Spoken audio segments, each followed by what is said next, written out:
Hello दोस्तों, मेरा नाम है अमन प्रभात और आज हम बात करेंगे रिया चक्रवर्ती के बारे में। वही रिया चक्रवर्ती जिसको सुशांत सिंह राजपूत की डेथ से पहले कोई जानता भी नहीं था। वो रिया चक्रवर्ती अपने आप को बहुत बड़ी और बहुत ही टैलेंटेड एक्टर समझती है। रिया चक्रवर्ती ये समझती है कि दुनिया की जो सारी समझ है वो उसी के अंदर भरी हुई है। वो लोगों को बेवकूफ़ बनाती रहेगी और लोग आसानी से बेवकूफ़ बनते रहेंगे। पर उसका जो झूठ है वो सबके सामने अब आ चुका है, क्योंकि सुशांत सिंह राजपूत के जो पिता है मिस्टर के सिंह, उन्होंने रिया चक्रवर्ती के खिलाफ पटना के राजीव नगर पुलिस थाने में एफआईआर दर्ज कराई है। ये 6 पन्ने की एफआईआर कहने के लिए काफ़ी है कि रिया चक्रवर्ती ही वो लड़की है जिसने सुशांत सिंह राजपूत को धोखा दिया और साथ ही साथ आत्महत्या के लिए मजबूर भी किया। वैसे तो रिया चक्रवर्ती ने कुछ दिन पहले बहुत ही इमोशनल सा पोस्ट किया था, जिसमें वो दिखाना चाहती थी कि उन्हें सुशांत सिंह राजपूत की कितनी फ़िक्र है, कितनी कद्र है और वो कितना केयर करती हैं। पर उनकी केयरनेस तब कहाँ गई जब सुशांत सिंह राजपूत को उनकी सच में ज़रूरत थी। वो रिया चक्रवर्ती ही है जिसने कहा था कि सुशांत सिंह बहुत दिनों से डिप्रेशन में चले आ रहे हैं। जब वो डिप्रेशन में थे तो रिया चक्रवर्ती उन्हें छोड़कर क्यों चली गई? अगर वो गर्लफ्रेंड थी सुशांत सिंह राजपूत की तो उन्होंने उनकी केयर तब क्यों नहीं की? या सच में सुशांत सिंह ने रिया चक्रवर्ती को अपनी गर्लफ्रेंड माना था, या रिया चक्रवर्ती ने खुद ही सुशांत सिंह के गर्लफ्रेंड होने का टैग ले लिया? रिया चक्रवर्ती के खिलाफ आईपीसी की धारा 306, 341, 342, 380, 406 और 420 के तहत एफआईआर दर्ज की गई है।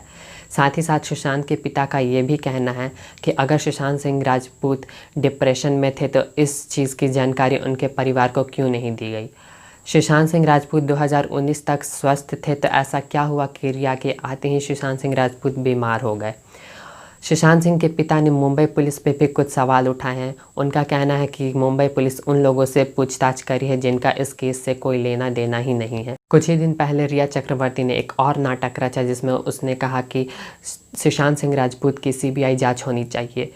अब जब बिहार पुलिस उनकी जांच करना चाह रही है तो क्यों रिया चक्रवर्ती अपना फ़ोन ऑफ करके 9-2-11 हो गई है? क्यों वो छुपती जा रही है बिहार पुलिस से? क्या इस सवाल का कोई जवाब है? साथ ही साथ मैं रिया चक्रवर्ती से इस सवाल का भी जवाब चाहता हूँ कि सुशांत सिंह के प्राइवेट अकाउंट में जो 17 करोड़ रुपए थे, वो 17 करोड़ रुपए का रिया चक्रवर्ती ने कहाँ इस्तेमाल किया?